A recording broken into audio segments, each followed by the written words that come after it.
पहले से रूस, यूक्रेन और इजराइल हमास के बीच चल रहे युद्ध के बीच 13 अप्रैल को ईरान ने इजराइल पर 300 से ज्यादा ड्रोन्स और मिसाइलों से सीधा हमला करके दुनिया की टेंशन बढ़ा दी। लोगों में डर पैदा हुआ कि क्या हम किसी तीसरे युद्ध की ओर तो नहीं बढ़ रहे। ईरान ने कहा इजराइल पर हमला दमिश्क में उसके वाणिज्य दूतावास पर किए गए हमले का जवाब था। ईरान के मुताबिक इजराइल पर हमला उसकी हरकत का ही जवाब था और उसके पास अपने आत्मरक्षा के अधिकार का प्रयोग करने के सिवा कोई रास्ता नहीं बचा था। ईरान ने इजराइल पर हमले को ऑपरेशन टू प्रॉमिस नाम दिया था।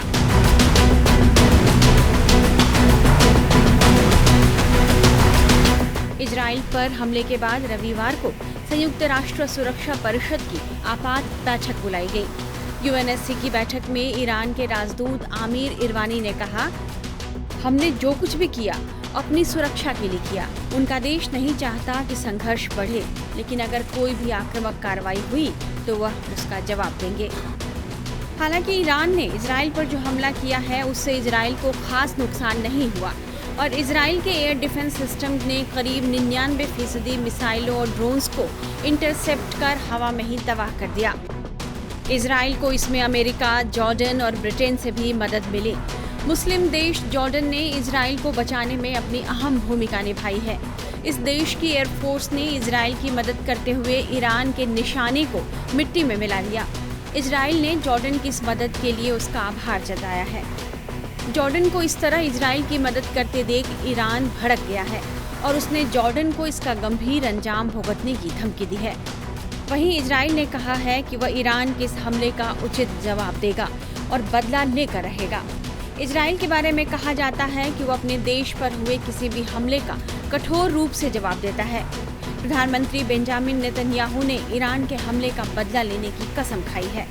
6 महीने पहले जब हमास ने इजराइल पर हमला किया तो इजराइल ने गाजा में घुसकर उसे पूरी तरह तबाह कर दिया।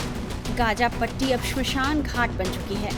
गाजा पट्टी में आधिकारिक तौर पर मरने वालों की संख्या 33,000 के पार कर गई है। अब ऐसा ही खतरा ईरान पर मंडराने लगा है। टाइम्स ऑफ इजराइल के मुताबिक हालांकि इजराइल ने अब तक यह तय नहीं किया है कि वह ईरान को कब मुंह तोड़ जवाब देगा, लेकिन इजराइल ने रविवार को वॉर बैठक बुलाकर यह संकेत दे दिए हैं कि वह ईरान को माफ करने को तैयार नहीं। इजरायली वॉर कैबिनेट की बैठक में इस बात पर सहमति बनी है कि ईरान को जवाब दिया जाना चाहिए। हमले के बाद अमेरिका इजराइल के साथ आया है और अमेरिकी राष्ट्रपति बाइडेन ने संसद के सामने इजराइल को आर्थिक मदद देने का प्रस्ताव भी रखा है। लेकिन अमेरिका ने यह साफ कर दिया है कि यदि इजराइल ईरान पर जवाबी कार्रवाई करता है तो वह इसका साथ नहीं देगा।